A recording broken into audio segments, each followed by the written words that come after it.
penampakan yang mengejutkan. Pada suatu pagi yang mendung di tengah kota Jakarta, seorang pria tua berjalan perlahan di trotoar. Bajunya compang-camping, celananya lusuh penuh tambalan, dan rambutnya kusut acak-acakan. Di tangannya tergantung sebuah karung plastik bekas berisi botol dan kardus. Tak ada yang menyangka pria yang tampak seperti pemulung itu melangkah masuk ke sebuah showroom mobil sport ternama di pusat kota, dealer Lamborghini. Para staf dan pengunjung seketika menghentikan aktivitas mereka. Suara kasak kusuk terdengar di sudut ruangan.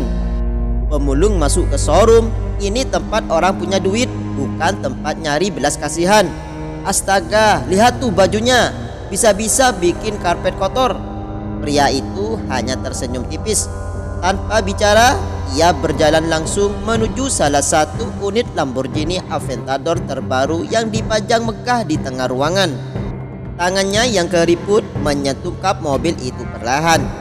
Ia memandangi mobil tersebut lama, seolah menyimpan kenangan. Seorang sales muda dengan raut sinis mendekat.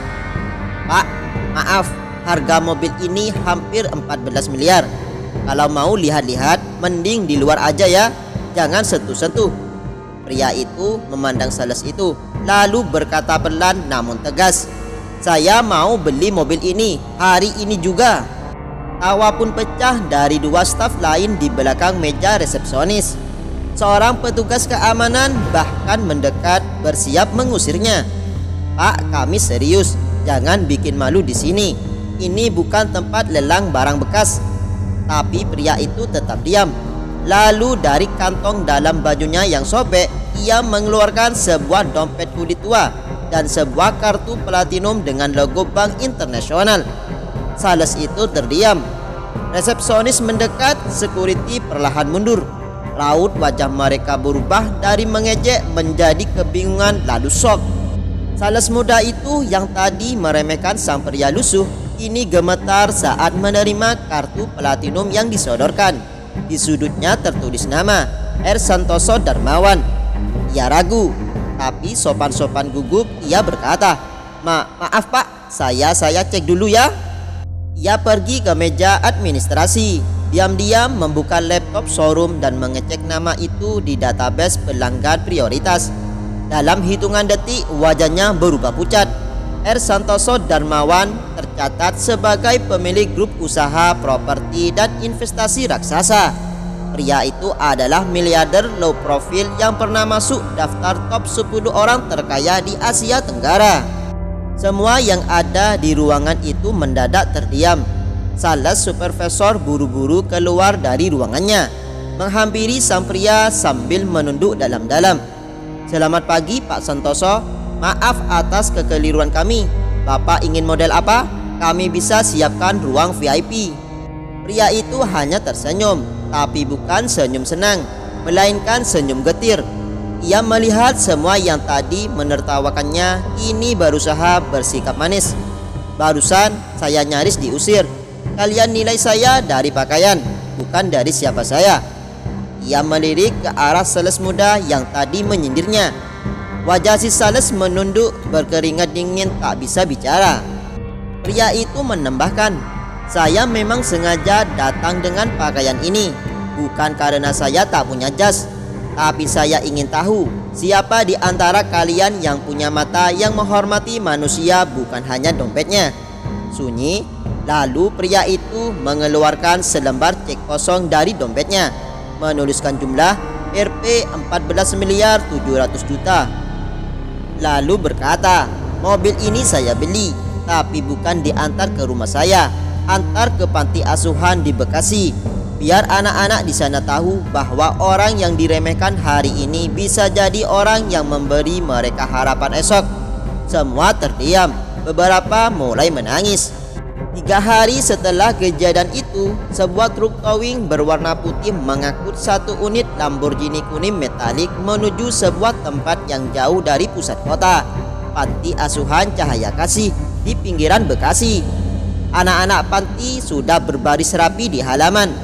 Beberapa ibu pengurus tampak bingung. Mereka tak tahu siapa yang mengirim mobil mewah itu.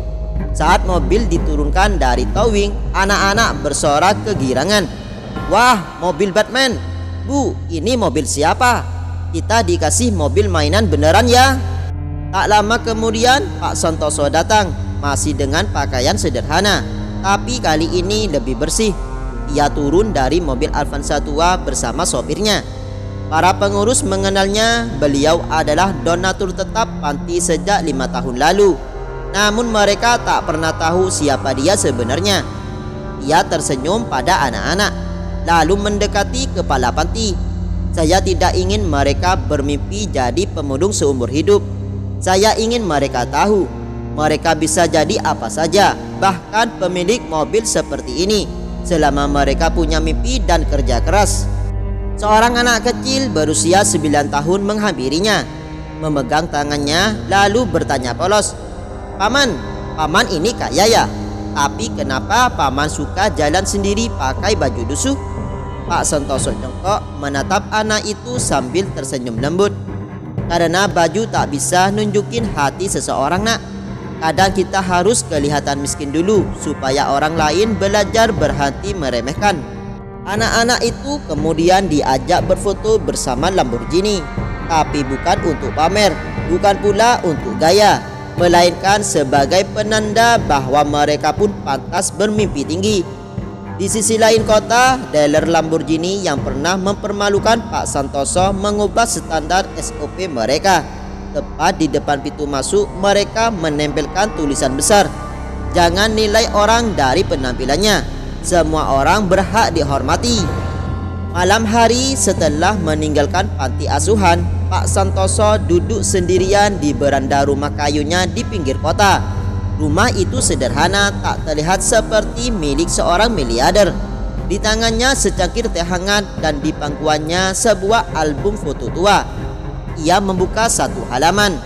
Terlihat foto masa kecilnya seorang anak kurus dengan celana sobek memungut sisa makanan di pasar. "Dulu aku juga pernah dihina, dibilang anak jalanan, dibilang kotor, tapi dari situlah aku belajar harga diri bukan soal uang, tapi soal cara kita memperlakukan orang lain." Pak Santoso tumbuh besar tanpa orang tua. Ia bekerja serabutan sejak umur 10 tahun. Pernah jadi tukang cuci piring, tukang parkir, hingga akhirnya bisa kuliah lewat beasiswa dan mendirikan perusahaan sendiri dari nol. Ia memutuskan untuk menyamar sebagai pemulung bukan untuk drama, tapi untuk mengamati siapa yang tulus dalam bersikap dan siapa yang hanya menghormati karena kekayaan.